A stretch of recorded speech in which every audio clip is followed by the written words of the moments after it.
Good morning students, please subscribe the channel, drop a like, share and comment. This is Progressive Monthly Magazine October 2025 exercise number 14 on the speed of underwords per minute.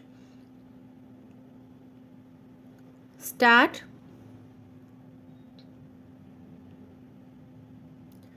Jawaharlal Nehru expressed in remarkably clear terms the basic difference between the approach of science and the manner in which society likes to function. He said, "What ultimately does science represent?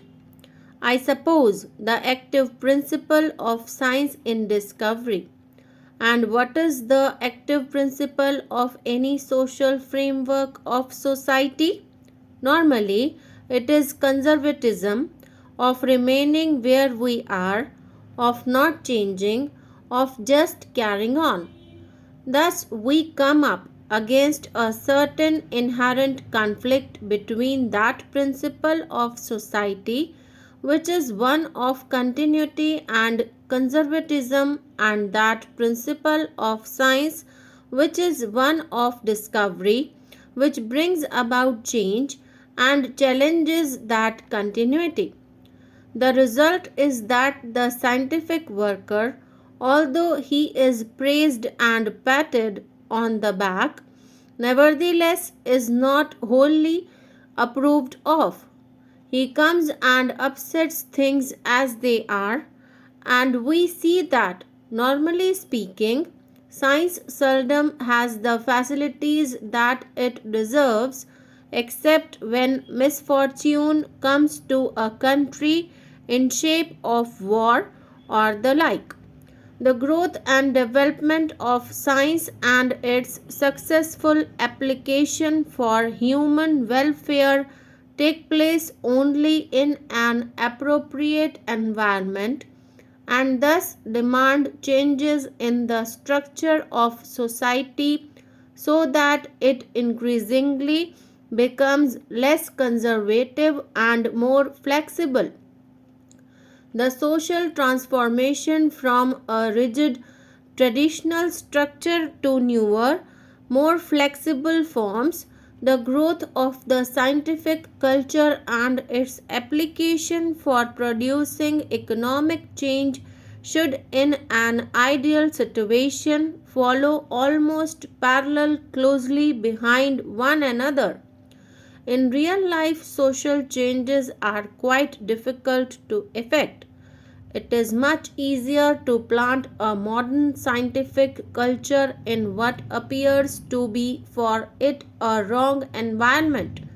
This is done because of the strong interaction that exists today between science, technology, production activities, and provision of services, and the knowledge that modern science and technology make these operations highly profitable and are forces for economic change.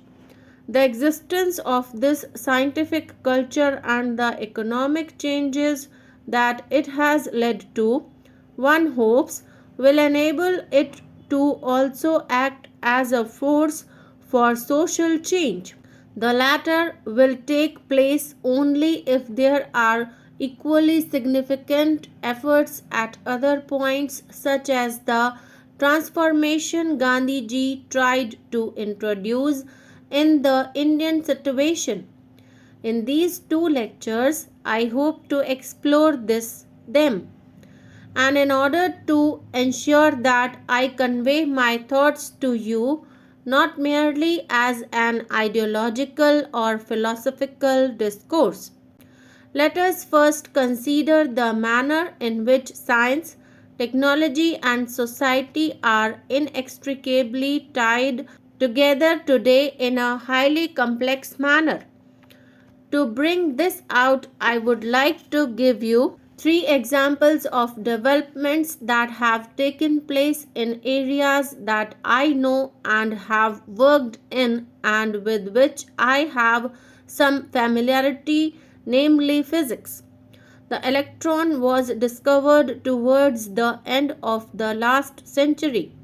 Within a decade, the first electronic valve, the triode, was invented.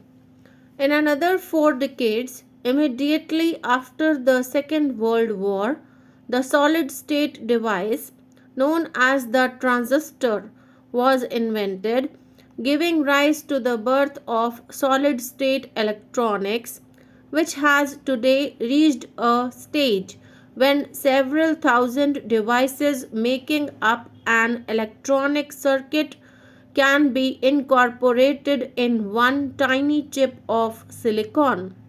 And it is these developments that have made possible modern computers and space programs, to cite only two examples. Thus, within 3 quarters of a century from the discovery of the electron, the field of electronics has grown in an explosive fashion to permeate human life in a multitude of ways, in the form of radio and television, public address systems, telephones and communication equipment, radars and defense equipment, in computers and controls, in industry and medicine, and in a whole variety of ways.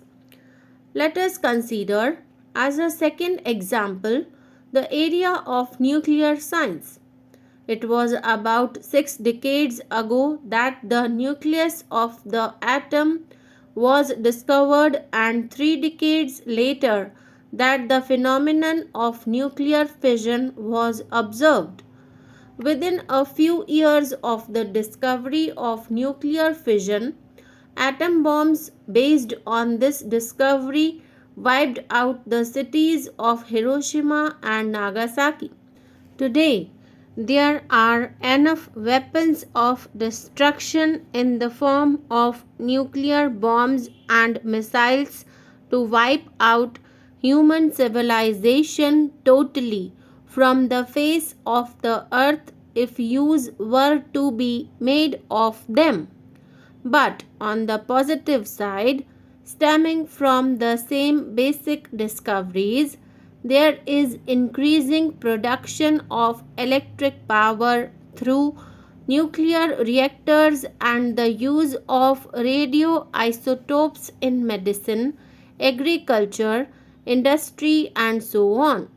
Those working in the areas of nuclear and plasma physics might yet present humanity with a gift of limitless value by taming fusion reactions.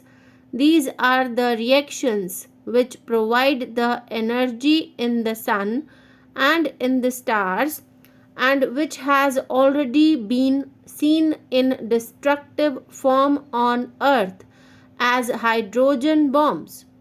If the fusion reactions can indeed be controlled, humanity will have an almost limitless amount of energy available to, if from water which is so abundant.